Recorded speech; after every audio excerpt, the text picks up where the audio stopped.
ഇപ്പോൾ പെണ്ണ് കേസ് വരെ എത്തി നിൽക്കുമ്പോൾ ഇപ്പോൾ അല്ലെങ്കിൽ ഇപ്പോൾ അടുത്ത ത്രെഡ്മൂർത്തി പടം വരെ എത്തി നിൽക്കുന്ന സമയത്ത് 30 വർഷങ്ങളാവുന്നു. ഒന്ന് പുറകോട്ടൊന്ന് തിരിഞ്ഞു നോക്കാൻ പറഞ്ഞാൽ പെട്ടെന്ന് മനസ്സിൽ വരുന്ന മുഖങ്ങൾ ആരുടെയൊക്കെ ആയിരിക്കും?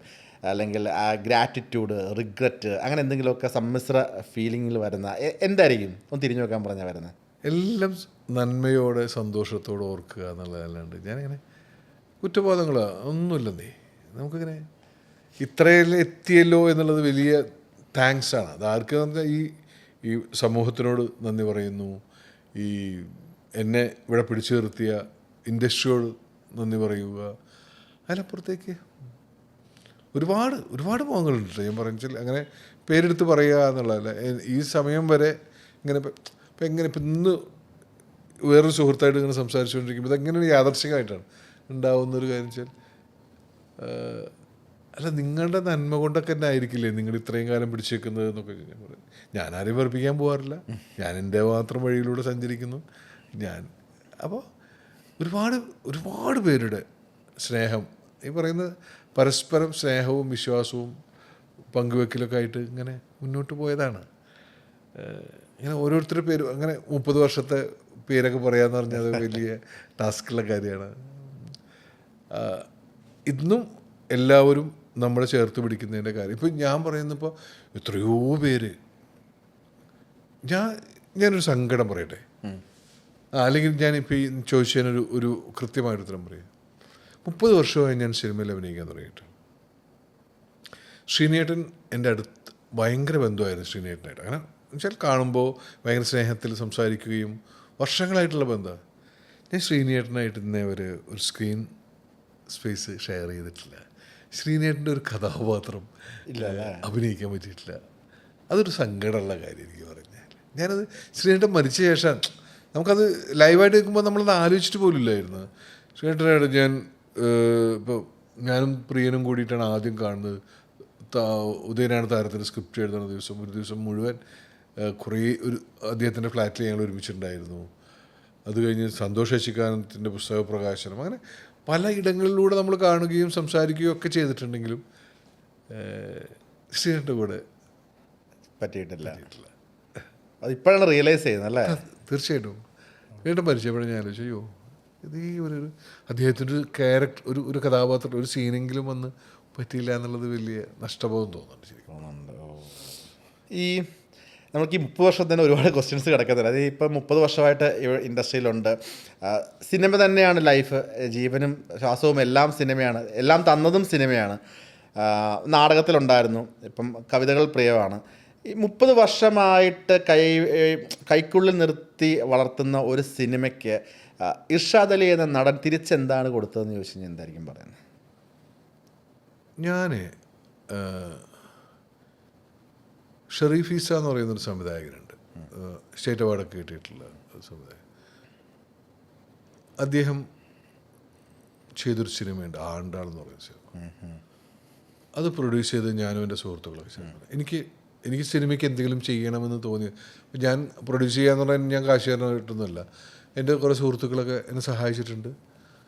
ആ രീതിയിലുള്ള ചെറിയ സിനിമകൾ ഉണ്ടാക്കുക എന്നുള്ളത് അതിനൊരു സാധ്യതകളൊന്നും ഇല്ല കേട്ടോ. ഇപ്പോൾ ഭയങ്കര എവിടെ കൊണ്ട് ഇപ്പോൾ ആണ്ടാൾ എന്ന് പറയുന്ന സിനിമ ധാക്കയിലൊക്കെ പോയതാണ്, അമേരിക്കയിൽ ഫെസ്റ്റിവലിലൊക്കെ പോയതാണ്, കുറേ ഫെസ്റ്റിവൽ, പൂന ഫെസ്റ്റിവൽ, അങ്ങനെ ഒരുപാട് ഇന്ത്യയിലും വിദേശത്തായിട്ടുള്ള ഒരുപാട് ഫെസ്റ്റിവൽ. ഇങ്ങനെ ഇതാണ് എനിക്ക് ചെയ്യാൻ പറ്റിയിട്ടുള്ളൊരു കാര്യമെന്ന് പറയുന്നത്. സിനിമയ്ക്ക് എന്തെങ്കിലും കൊടുക്കാൻ പറ്റിയത് നമ്മൾ സിനിമയിൽ നിന്ന് ഒരുപാട് സമ്പാദിക്കുകയുണ്ടായിട്ടില്ല. പിന്നെ സിനിമയ്ക്ക് കൊടുക്കുക എന്ന് പറയുന്നത് സിനിമയാണ്, ഇതല്ലാതെ വേറൊന്നും ഞാൻ ആഗ്രഹിക്കുന്നില്ല എന്ന എൻ്റെ സത്യസന്ധമായിട്ടുള്ള യാത്രയോട് ഞാൻ 100% നീതി പുലർത്തിയിട്ടുണ്ട്.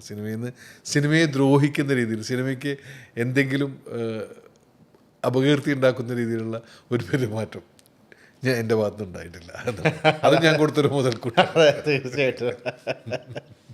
തീർച്ചയായിട്ടും. ഇപ്പോൾ തരുൺമൂർത്തിയുടെ അടുത്ത സിനിമയിലുണ്ടെന്ന് പറഞ്ഞു, ലാലേട്ടൻ സിനിമ. എന്തായിരിക്കും കഥ? അതിനെന്തെങ്കിലും ജോണറുണ്ട്? കഥ എന്ന് വെച്ചാൽ ജോണർ എന്താണ്?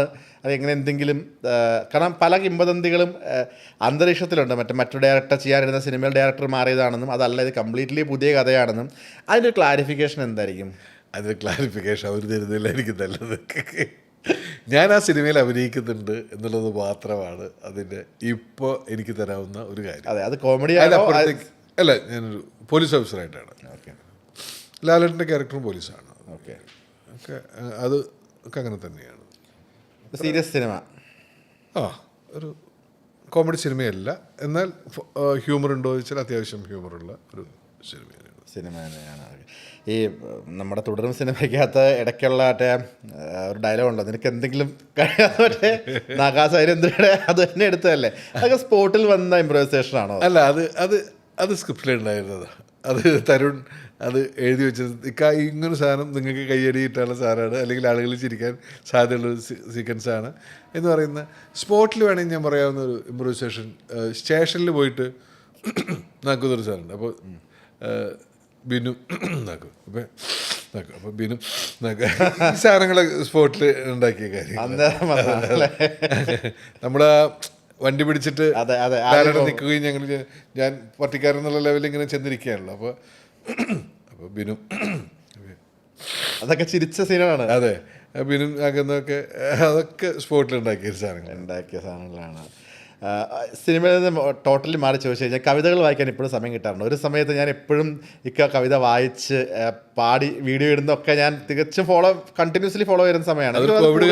കോവിഡ് കാലത്താണല്ലേ. ഞാനേ ഇപ്പം ഈ അടുത്ത കാലത്ത് ഏറ്റവും എന്നെ അത്ഭുതപ്പെടുത്തിയൊരു കാര്യം ചൊല്ലി, കോവിഡ് ആളുകളെ ഭയങ്കരമായിട്ട് ഭയപ്പെടുത്തിയിട്ടുണ്ടെന്ന് പറയുന്നു.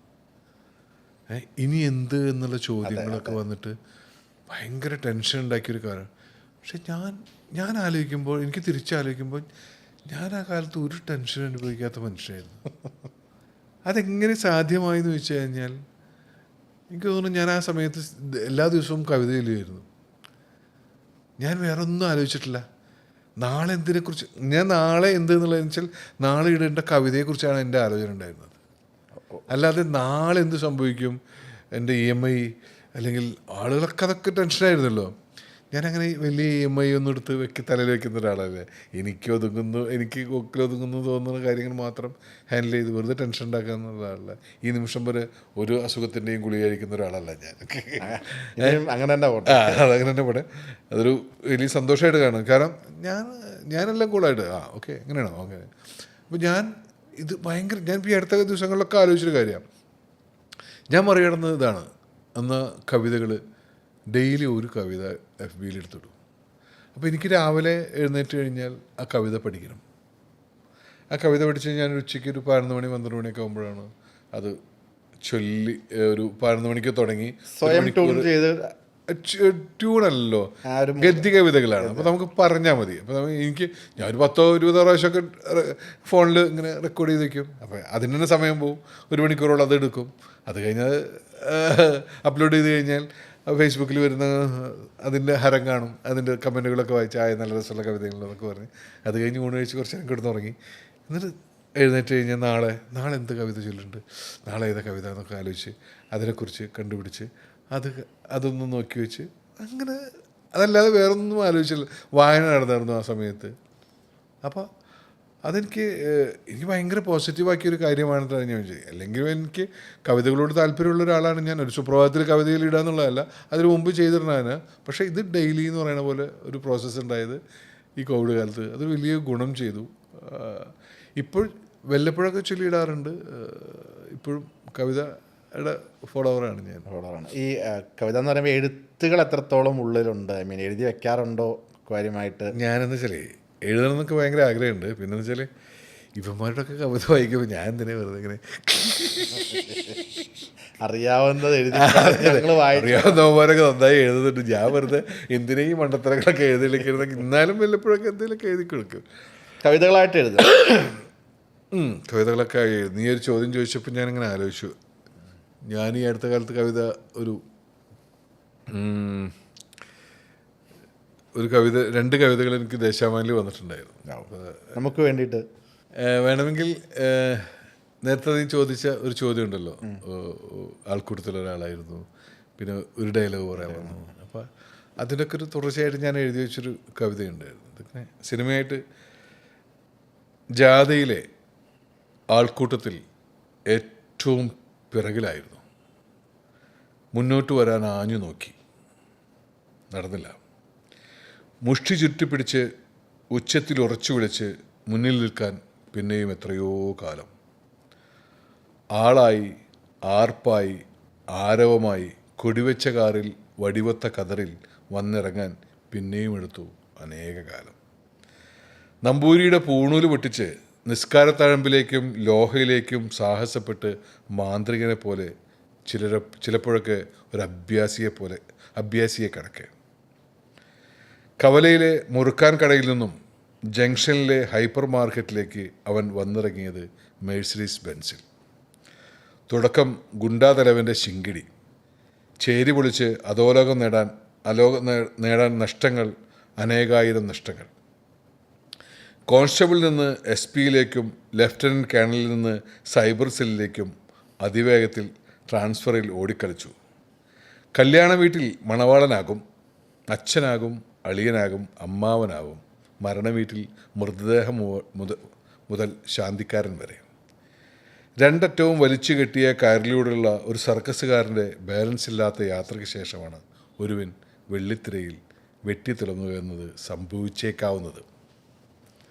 കോടമ്പക്കത്തെ പൈപ്പ് വെള്ളത്തിനേക്കാൾ ചവർപ്പുണ്ടത്രേ കൊച്ചിയിലെ കോർപ്പറേഷൻ വാട്ടറിന്. ജാഥയ്ക്ക് പിറകിൽ നിന്ന് ഒരടി വയ്ക്കാൻ കഴിയാതെ ആൾക്കൂട്ടത്തിൽ തിരക്കിൽ വീണുപോകുന്ന അനേകായിരങ്ങളെ പകർത്താൻ ഇനിയും കണ്ടുപിടിക്കേണ്ടിയിരിക്കുന്നു പുതിയൊരു ക്യാമറ. എത്ര പേരുണ്ടെന്നറിയോ? ഒരു സീനിൽ അഭിനയിച്ചിട്ടും 2 സീനിൽ അഭിനയിച്ചിട്ടൊക്കെ ഇങ്ങനെ വന്നിട്ട് അനുഭവങ്ങളാണ് കൃത്യം കടന്നു വന്ന വഴികളല്ലേ. സീനിൽ വന്നു, പിന്നെ ജാഥയിൽ നിന്നു, പിന്നെ ഒരു കതറിട്ട് വന്നു, പിന്നെ കൊടിവെച്ച കാറിലാവും വരിക. ഇങ്ങനെ ചെറിയ ചെറിയ കയറ്റുണ്ടാവും. അവസാനം ഇങ്ങനെ. പക്ഷേ ഒരു സീനിൽ അഭിനയിച്ചിട്ട് ഇപ്പോഴും ഈ കൊച്ചിയിലെ കോർപ്പറേഷൻ വാട്ടർ വെള്ളം കുടിച്ച് ഇഷ്ടംപോലെ ആളുകൾ ഇപ്പോഴും നടക്കുന്നുണ്ട്. നമ്മൾ ഒരു 3 പേരോ 30 പേരെയോ നമ്മൾ കാണുന്നുള്ളൂ. അപ്പം അമ്മയിൽ തന്നെ 500 ചില്ലാനം മെമ്പർമാരിൽ എത്ര പേരാണ് അഭിനയിക്കുന്നത്? ശരിയാണ്. ഇന്ന് പുതുമുഖങ്ങളായിട്ട് ഒരുപാട് പേര് വരുന്നുണ്ട്. പക്ഷേ 30 പേര് വരുന്നതിൽ 30,000 ആളുകൾ ഇത് സിനിമ എന്ന് പറഞ്ഞിട്ട് ഇവിടെ ക്യൂ സഞ്ചരിച്ചുകൊണ്ടിരിക്കുന്നു. നമ്മൾ ഓരോ ഫ്ലാറ്റിൽ പോയാൽ കാണാം, അല്ലെങ്കിൽ ഒരു സ്ഥലത്ത് പോയാൽ, അല്ലെങ്കിൽ ഇപ്പോഴും എനിക്കറിയാം, ഇപ്പോഴും വടക്കാഞ്ചേരിയിലൊരു സുഹൃത്തുണ്ട് എനിക്ക്. ഞാൻ കുടമാറ്റം എന്ന് പറയുന്ന സിനിമയിൽ അഭിനയിക്കുമ്പോൾ അന്ന് എൻ്റെ കൂടെ ഈ ഷൊർണൂരും ചെറുതുരുത്തി സൈഡിലൊക്കെ നമ്മളിങ്ങനെ നടക്കുമ്പോൾ അന്ന് ലൊക്കേഷനിൽ വെച്ച് പരിചയപ്പെട്ടുള്ള ഒരുത്തരാണ്. ഇന്നും അവനെ അടുത്ത് വിളിക്കും, എന്തെങ്കിലും പരിപാടി ഉണ്ടെങ്കിൽ എന്നെ ഒന്ന് ഉൾപ്പെടുത്തണമെന്ന് പറഞ്ഞിട്ട്. പ്രണയവർണ്ണങ്ങളുടെ കാലത്ത് കോളേജ് ക്യാമ്പസിൽ അതിൽ പ്രണയവർണ്ണങ്ങളിൽ അഭിനയിച്ചിട്ടുണ്ടവൻ. സിയാദ് എന്ന് പറഞ്ഞൊരുത്തൻ. അവനാണ് അടി കിട്ടിയിട്ട് ബിജുമേൻ്റെ കാലിൽ വന്ന് വീഴുന്നൊരു സീനൊക്കെ ഉള്ള.